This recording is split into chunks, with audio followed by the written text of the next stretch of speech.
Jóvenes, estamos en la cuarta semana, así que no te pierdas tejido nervioso y sistema nervioso por la mejor plataforma virtual Elite Class. El tejido nervioso, como ustedes deben de recordar, es el último de los tejidos fundamentales de nuestro cuerpo humano. Recuerden que los 4 tejidos fundamentales eran tejido epitelial, tejido muscular, tejido nervioso y el tejido conectivo. En este caso, el tejido nervioso, el último de los tejidos fundamentales. Recordar su origen embrionario. ¿Cuál es el origen embrionario que tiene el tejido nervioso? Pues todos sabemos que su origen es el ectodermo, es decir, todas las células y las estructuras que derivan del tejido nervioso nacen en el ectodermo. Pero también tienes que recordar que aquí existe un excepto. ¿Cuál es el excepto? O sea, ¿qué estructuras no nacen del ectodermo? Será la dura madre, y además también será la microglia. Sí, esas dos son estructuras que no tienen un origen embrionario en el ectodermo como todo el resto del tejido nervioso. La dura madre y la microglia va a tener un origen en el mesodermo. No se vayan a olvidar, es una pregunta clásica de examen de admisión. Estructuras que nacen del mesodermo del sistema nervioso. Y ahí la tenemos a la dura madre, que es la meninge más externa, que ya en las siguientes sesiones vamos a revisar meninges, y además la microglia, que es una neuroglia, que ya por aquí la vamos a revisar en unos minutos. Entonces, queda claro el primer punto. Todo el tejido nervioso nace del ectodermo, excepto estas dos estructuras, tanto dura madre como microglia, que su origen es el mesodermo. Ahora, este tejido pues va a presentar dos células muy importantes. Esas células son tan importantes que son las únicas células que forman este tejido nervioso. Ahora, ¿cuáles son esas células? La primera célula se va a considerar la célula nerviosa por excelencia y a esa se le llama neurona. La neurona es la célula, para hablar de sus características, es la célula que se encarga de llevar o de transmitir el impulso nervioso. Es decir, esta neurona es la principal célula de nuestro tejido nervioso y esa es una pregunta de examen. ¿Célula representativa del tejido nervioso? La respuesta es neurona. Esta neurona tiene las siguientes características. Número 1, que deriva del ectodermo. Número 2, que es una célula que tiene alto metabolismo. ¿Qué significa que tiene alto metabolismo? Que necesita consumir mucha energía para poder realizar sus funciones. Por ejemplo, en este momento, yo que estoy dictando esta clase y tú que estás escuchando la misma, estamos haciendo que nuestras neuronas empiecen a funcionar adecuadamente.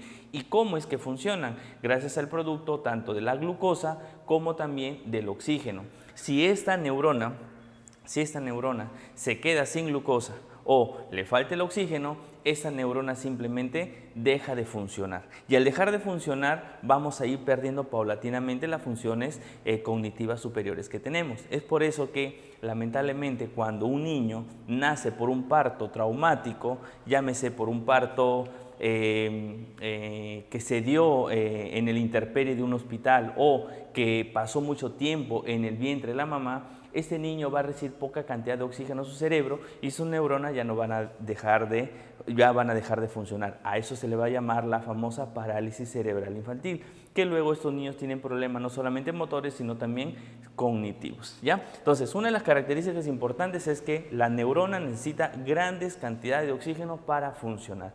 Además, recuerden la principal característica de la neurona, que es una célula que no se reproduce. ¿Qué quiere decir? A diferencia de las demás células, que cuando tienden ya su tiempo de vida, viene la famosa apoptosis, esta célula es reemplazada por otra célula producto de la mitosis. Sin embargo, las neuronas son células que perdieron esa capacidad de reproducirse. Es decir, no hay una célula que por mitosis reemplace a una neurona que ya dejó de funcionar. Por eso también es importante que nosotros tengamos en cuenta que hay sustancias y hay alimentos que pueden dañar a nuestra neurona, por lo cual no debemos de consumirlos. Uno de los elementos tóxicos para nuestra neurona, por ejemplo, son las drogas, el cigarrillo y el alcohol. Entonces hay que tener bastante cuidado con el consumo de estas toxinas para así tener unas neuronas saludables. Ahora, ¿qué hago para yo desarrollar bien mi neurona? Facilito. Tú puedes coger esos juegos de llenar números o sopa de letras o aprenderte un poema, tocar un instrumento, aprender un nuevo idioma. Eso se llama neuróbicos. Los neuróbicos son aquellas, todas las cosas que nosotros hacemos para que nuestra neurona esté en pleno funcionamiento y así podamos tener un alargamiento de sus funciones. Esas son las características más importantes que tiene la neurona. Ahora pasamos a las partes de una neurona. Como tú puedes observar en la imagen, la neurona principalmente va a tener 3 porciones. La primera porción que vamos a poner aquí en números, ¿cierto? Le vamos a poner unos números. Decimos, la primera función se llama el soma. Esa es la primera parte, el soma. La segunda parte se llama el axón. Y la tercera parte se llama el telodendrón. Entonces, esas son las 3 porciones que tiene nuestra neurona y vamos a verlas a continuación. La primera parte, llamado soma, abarca toda esa porción superior. Es decir, de esta línea para arriba, todo esto representa el axón. Y este axón va a presentar algunos elementos. Por ejemplo, aquí tenemos el famoso núcleo, ¿cierto? Donde vamos a encontrar el material genético, el ADN. Este ADN que es producto tanto del 50% de nuestra mamá como del 50% de nuestro papá. Y ahí está el potencial cognitivo que tenemos, que puede ser heredado de la mamá o puede ser heredado también del papá, ¿sí? Ahora, además presentamos unas terminaciones, miren, estas ramificaciones donde se capta el impulso nervioso. A esa ramificación se va a llamar dendrita, las famosas dendritas, ¿no? Que lo que hacen es captar el impulso. ¿Y el impulso cómo llega a esta neurona? Lo lleva a través de la famosa conducción centrípeta. ¿Qué significa eso? Que de la periferia llega hacia el centro de la neurona. Luego vamos a tener otro elemento que ya está dentro del citoplasma de la neurona. ¿Cómo se va a llamar esos elementos que están aglomerados dentro de la neurona? Mira, aquí, esos puntos que ves, estos puntos negros, se van a denominar los famosos corpúsculos de Nils. Corpúsculos de Nils. Estos corpúsculos de Nils, ¿sí? Estos corpúsculos van a ser un conjunto de organelas dentro del citoplasma de la neurona. ¿Y cómo se llama esa organela? Esa organela es el retículo endoplasmático rugoso, que es una pregunta de examen. Justamente este corpúsculo de Nils, al acumular cierta sustancia cromatófila, va a tener y le va a dar una característica de aumentar el color de este citoplasma. Es por eso que luego, cuando hagamos sistema nervioso, sistema nervioso central sobre todo, vamos a ver que hay una parte de nuestro sistema nervioso que es gris y hay otra sustancia que es blanca. Entonces, esa coloración distinta le va a dar justamente la presencia de los corpúsculos de Nils. Por eso que no se vayan a olvidar que en el soma nosotros encontramos los corpúsculos de Nils, quien le va a dar una coloración de más a este soma. ¿Entendido? Luego también estructuralmente tenemos estas estructuras, miren. Estructuralmente tenemos estas líneas verdes que espero que se aprecie ahí en la pizarra y eso se va a llamar las famosas neurofibrillas, ¿no?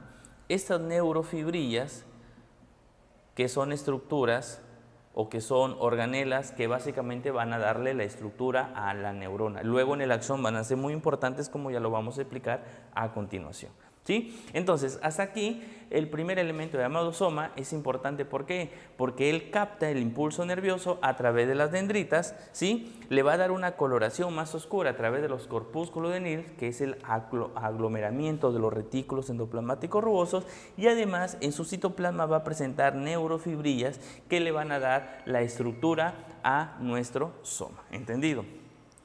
Luego, pasando, llega una gran ramificación, como ustedes pueden observar, miren, una gran ramificación amplia, ¿verdad? Amplia, larga y amplia, ¿verdad? Alargada y cilíndrica. ¿Cómo se va a llamar esta segunda porción? Que acaba aproximadamente por aquí también, que acabará aproximadamente por aquí. O sea, desde aquí, ¿verdad? De donde termina el soma hasta aquí, todo eso se va a llamar el famoso axón. Ahora, hay dos tipos de axones. unos axones que están envueltos por una membrana llamada mielina y hay otros que no están envueltos por una membrana de mielina. A esos axones le llaman mielínicos cuando tienen mielina y a los otros se le llamarán amielínicos porque no presentan mielina. Ahora, hay una cosa interesante aquí que sería importante recordar. Siempre se habla de la mielina, ¿verdad? Pues la mielina, que es esta sustancia, la hemos sacado, mira, hemos sacado este de aquí, lo hemos ampliado aquí para que tú lo puedas observar mejor, ¿sí? Este fragmento de aquí lo hemos sacado, lo hemos amplificado y vemos que en todo el medio, en todo el centro está el axón. O sea, el axón no es que se corta por pedazos, el axón sigue, es todo un cilindro completo, pero parcialmente está envuelto por una vaina llamada mielina. Por eso que también aquí, espero que se esté observando, miren el axón por dentro. El axón está por dentro y la vaina de mielina empieza a envolverlos a ellos. Entonces, ¿qué es en realidad la mielina? La mielina es un fosfolípido aislante eléctrico que es producido aquí en el sistema nervioso periférico por la célula de Schwann, mientras que en el sistema nervioso central lo va a formar la oligodendroglio, que eso también ya lo vamos a ver en un momento. Entonces, mielina, si a ti te preguntan ¿qué es la mielina? Es un fosfolípido que sirve como aislante eléctrico. ¿Para qué? Para garantizar que el impulso nervioso vaya en forma saltatoria a través del axón de la neurona, ¿sí? ¿Qué tiene esta vaina de mielina? Está rodeada por una célula llamada célula de Schwann y esa célula de Schwann va a presentar tres elementos. Una membrana externa llamado neurilema, un citoplasma, ¿cierto? También llamado neuroplasma, así también le denomina, y obviamente toda la mielina que envuelve como ustedes ven, ¿no? Son fibras y son círculos y todas las envolturas que le va a dar la cubierta a este axón. Ahora, también nos tenemos que dar cuenta que si a esto yo le pongo que es la mielina, ¿sí? Si esto es la mielina, si te das cuenta, dentro del recorrido del axón hay espacios, que lo vamos a poner por acá, por ejemplo, miren, este espacio, ¿sí? Este espacio donde ya no hay mielina, ¿sí? Mira, aquí no hay mielina, no hay mielina, no hay mielina, quiere decir que la mielina va a envolver parcialmente a nuestro axón. ¿Cómo se van a llamar esos espacios que deja la mielina? A esos espacios se llama tiene un nombre, se llama los nodos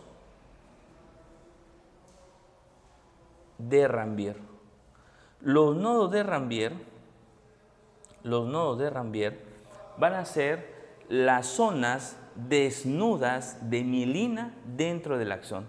En otras palabras, es la zona del axón donde la mielina no lo envuelve. ¿Pero para qué? Para garantizar que este nodo de Ranvier permita la famosa conducción saltatoria, es decir, la conducción saltatoria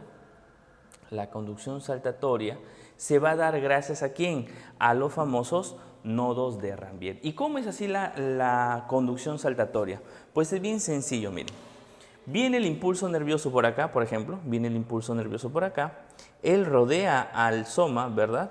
Rodea el soma, ahí lo está rodeando, lo rodea el soma, sigue avanzando y cuando del soma quiere pasar al axón, se choca con su primer elemento de la mielina.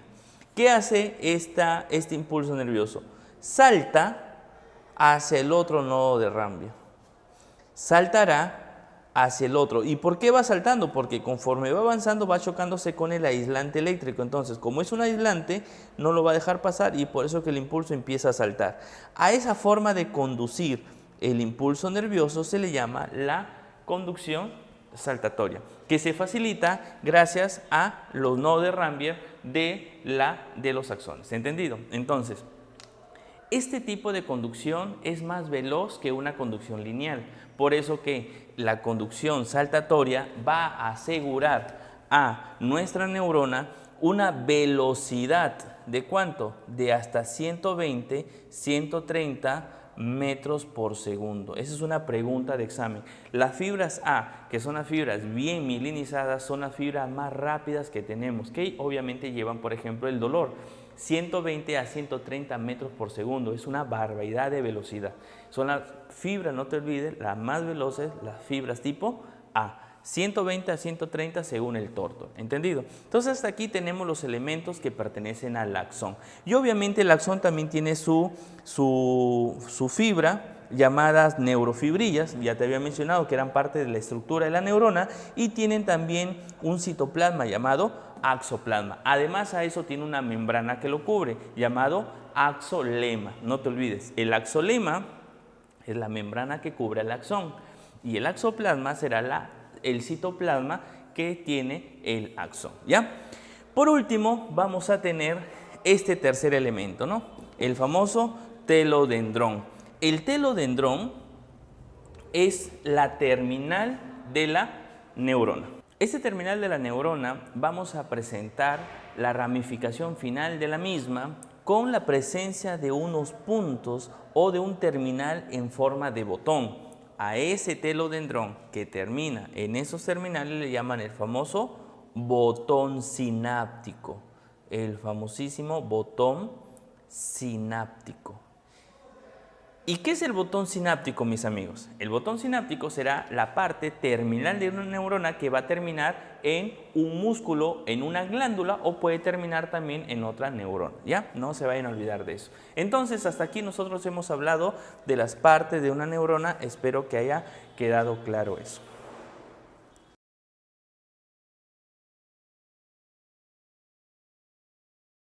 En cuanto a propiedades de las neuronas, nosotros tenemos que recordar que tenemos tres propiedades de esta neurona. Su primera propiedad se llama excitabilidad. ¿Y a qué se caracteriza la excitabilidad?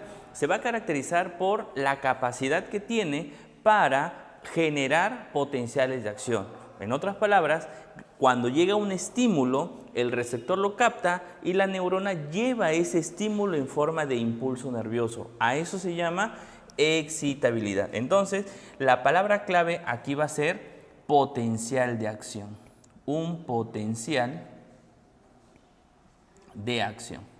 ¿Sí? No se olviden que estos potenciales de acción tienen la capacidad de despolarizar la membrana celular. ¿Sí? Y luego, ¿qué pasa? El potencial de acción, esta membrana que estaba despolarizada, se repolariza. ¿Sí? Eso es lo que tenemos que recordar. Luego tenemos la famosa conductibilidad. ¿Y a qué se refiere la conductibilidad? Se va a referir a la capacidad que tiene la neurona para conducir un impulso nervioso. Y es la forma que tenía acá, como habíamos visto. El impulso nervioso viene, pasa de nodo en nodo y esa es la forma de conducir. La conducción, la famosa conducción saltatoria, ¿sí? Capacidad para conducir el impulso nervioso. Recuerden que aquí hay tres tipos de fibras. Tenemos las fibras A, tenemos las fibras B y tenemos las famosas fibras C. Las fibras A, como ya les había mencionado, son las más veloces. Las fibras B son intermedias, pero las fibras C son unas fibras muy lentas.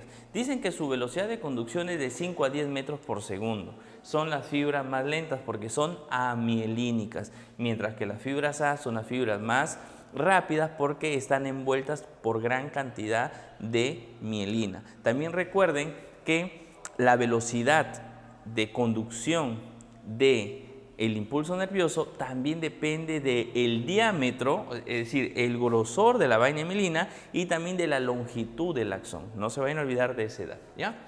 Y por último tenemos la transmisibilidad. Esta transmisibilidad es la capacidad que tiene, la neurona para transmitir el impulso nervioso de una neurona a otra neurona, de una neurona a un músculo o de una neurona a una glándula. A eso se le va a denominar sinapsis. ¿Y qué es la sinapsis? La sinapsis va a ser la unión fisiológica entre una neurona y otra neurona. A eso se va a llamar sinapsis neuronal.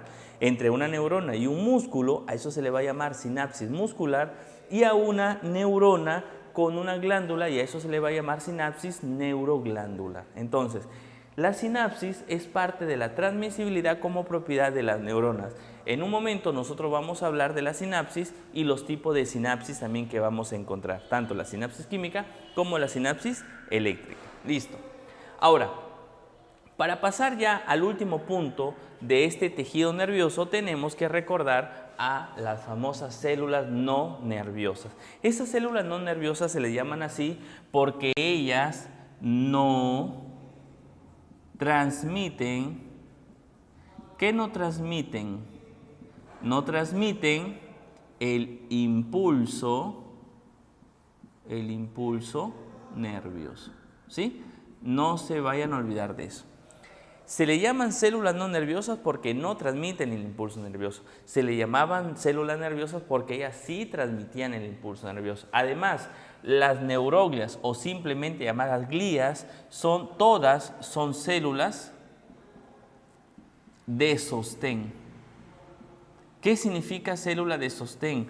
O también llamado de soporte. Esas células de sostén o de soporte son las células que se van a encargar de darle nutrición, darle respiración, mantener el tejido nervioso vivo. Y por eso que tenemos ubicadas a estas 6 neuroglias en general. Son las 6 neuroglias más preguntadas en un examen de admisión. Vamos a ver, ¿ya? Entonces, las neuroglias, como ya les había dicho, ellas sí se reproducen, sobre todo cuando hay fiebre. Mira, cuando hay una bacteria que pasa la barrera hematoencefálica, que ya la vamos a explicar, nuestro cuerpo empieza a defenderse y una forma de defenderse es provocar la fiebre. ¿Para qué? Para que estas células se activen y nos vayan a defender y evitar una infección a nivel del sistema nervioso, ¿sí? Entonces, neuroglias sí logran defenderse, sí logran también hacer reproducción a través de la mitosis. Ellos solamente se encargan de sostener, mas no responden a los impulsos nerviosos. Tenemos 2 tipos de neuroglias clasificados por su localización. Las neuroglias que están en el sistema nervioso central y las neuroglias que están en el sistema nervioso periférico. De azul, las del sistema nervioso central, y de morado, la del sistema nervioso periférico. Solamente por posición. Ahora, funciones de cada una de ellas. Y aquí viene lo bonito. Pregunta de examen. Neuroglia que se encarga de formar la barrera hematoencefálica. Neuroglia que presenta los famosos pies chupadores. Neuroglia que se encarga de darle nutrición a las neuronas. Esas 3 preguntas que ya vinieron en un examen de admisión tienen una única respuesta y la respuesta es astrocito. El astrocito es una célula que se encarga de formar la barrera hematoencefálica gracias a la presencia de sus podocitos. ¿Y qué va a generar esta barrera selectiva? Que solamente nutrientes se vayan a la neurona. Por eso se le considera la célula que da nutrición al tejido nervioso. No te vayas a olvidar del astrocito. Hay un dato también interesante del astrocito que tiene 2 clasificaciones, o sea, tiene una clasificación y son 2. Habrá un astrocito que se encuentra en la sustancia blanca, ¿sí? Se llamado astrocito fibroso, y habrá otro que se encuentra en la sustancia gris llamado astrocito protoplasmático, ¿ya? No se van a olvidar, hay una sustancia blanca, el astrocito fibroso, y una sustancia gris llamado el astrocito protoplasmático. Ahora, pasando al segundo elemento llamado el oligodendrocito. El oligodendrocito es una neuroglia bien conocida a nivel preuniversitario. ¿Por qué? Porque es la pregunta de neuroglia más conocida, que más vino en un examen de admisión a nivel nacional. ¿Y cuál es la pregunta? Decía lo siguiente: neuroglia que produce mielina en el sistema nervioso central. Y yo creo que ya está la respuesta. La respuesta es el oligodendrocito, también llamado oligodendroglia. Son células que se van a encargar de producir mielina en el sistema nervioso central. A diferencia de la célula de Schwann, que lo hace en el sistema nervioso periférico, este oligodendrocito va a envolver hasta 3 neuronas o hasta 3 axones, mientras que, como tú puedes observar, la célula de Schwann solo envuelve a un axón. ¿Sí? Esa es la diferencia, diríamos, estructural entre el oligodendrocito y la célula de Schwann. Que el oligodendrocito sí puede producir, sí puede envolver hasta 3 neuroglias, mientras que la célula de Schwann solo puede envolver a una sola neurona. Yo siempre a ustedes les digo en forma de broma que ustedes como jóvenes deben de ser como la célula de Schwann. ¿Por qué? Porque solamente están con una neurona, mientras que por ahí tu amiga, la tóxica, tiene enamorado que es un oligodendrocito. Quiere decir que está con más de una neurona. Es una forma bien práctica. Ahora la pregunta es, tú que me estás mirando, ¿qué eres? una célula de Schwann o un oligodendrocito. Yo espero que seas así como yo, que somos célula de Schwann, es decir, estamos con una sola neurona. Mientras que el oligodendrocito es un bandido, es un rícolas y es el famoso oligodendrocito que produce más o que envuelve a más de una neurona. Dicen que hasta 3 neuronas, es un bandido, ¿no? Es un bandido. Tercera neuroglia importante para eso, se llama la microglia. La microglia, muchachos, wow, hablar de microglia es hablar de una célula que tiene, número 1, un apelativo, le llaman el macrófago cerebral. Mira, le llaman el macrófago cerebral. Segundo apelativo, es un monocito. Mira, esta microglia, antes de llegar al sistema nervioso, en la sangre era un monocito. Ese monocito estaba por ahí feliz de la vida y se va al sistema nervioso y se transforma en el macrófago cerebral. Tercera característica, que deriva del mesodermo. ¿Te acuerdas o no? Que todo el tejido nervioso nacía del ectodermo, excepto ella que nace del mesodermo. Mira, M de mesodermo, M de mamá, M de microglia. Está recontra facilito. Y además se encarga de matar a los microorganismos que invaden nuestro sistema nervioso. Entonces, mira, 4 M's para que tú recuerdes. La primera M, macrófago. La segunda M, monocito. La tercera M, mesodermo. La cuarta M, mata bacterias, o sea, hace fagocitosis. Y la quinta M sería microglia. Entonces, con la letra M, tú te acuerdas que la microglia es un macrófago, es un monocito, mata bacterias y además deriva del mesodermo. Está recontra facilito esa mnemotecnia. Yo personalmente le digo que la microglia es una célula de M, por las características que ya te mencioné. Y la última célula de este sistema nervioso central será el ependimocito. ¿Y qué es el ependimocito? Pues será una célula también llamada célula ependimaria, ¿verdad? Es un conjunto de células que se encargan de envolver las cavidades cerebrales, se encargan de envolver los conductos dentro de nuestro sistema nervioso, como el conducto central del epéndimo, y además también se relacionan con la producción del líquido cefalorraquídeo.